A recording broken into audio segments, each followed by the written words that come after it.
தேசிய ஜனநாயக கூட்டணியில் சசிகலாவை சேர்க்க பாஜக முயற்சி செய்வதாக தகவல் வெளியாகி இருக்கிறது. விவரங்களை செய்தியாளர் வேல்முருகன் வழங்க கேட்கலாம். வேல்முருகன், விவரங்களை பகிர்ந்துக்கலாம்.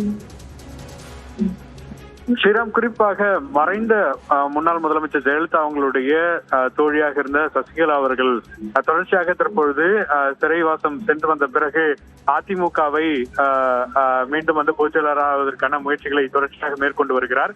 இந்த நிலையில தொடர்ந்து டிடிவி தினகரன் ஒருபுறமும் ஓபிஎஸ் ஒருபுறமும் அதிமுக கூட்டணியிலிருந்து விலகின்றாலும் அவர்களை கொண்டு வருவதற்கான முயற்சியில தேசிய ஜனநாயக கூட்டணி சார்பில் அதற்கான பணிகளை பாஜக செய்து வருகிறது.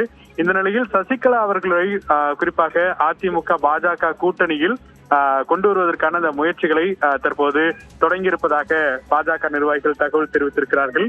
குறிப்பாக சசிகலா அவர்களை பொறுத்தளவிற்கு அதிமுக ஒன்றிணைந்து செயல்பட வேண்டும், யார் மீதும் எனக்கு கோபம் இல்லை என்று தொடர்ச்சியாக தன்னுடைய கருத்தை தெரிவித்து வருகிறார். அந்த வகையில விரைவில் அதிமுகவினுடைய கூட்டணியில குறிப்பாக பல்வேறு திருப்பங்கள் இருக்கும் என்று எதிர்பார்க்கப்படக்கூடிய சூழல்ல தற்போது சசிகலா அவர்களையும் கூட்டணிக்குள் கொண்டு வருவதற்கான அந்த முயற்சியை தற்போது பாஜக சார்பில் எடுத்திருப்பதாக சொல்லப்பட்டிருக்கிறது. அதன் அடிப்படையில இன்றிலிருந்து அதற்கான பேச்சுவார்த்தையை தொடங்க இருப்பதாகவும் தெரிவித்திருக்கிறார்கள். இன்னும் தேர்தலுக்கு 3 மாத காலமே இருக்கக்கூடிய நிலையில தொடர்ச்சியாக பல்வேறு திருப்பங்கள் நடைபெற்று வருகிறது.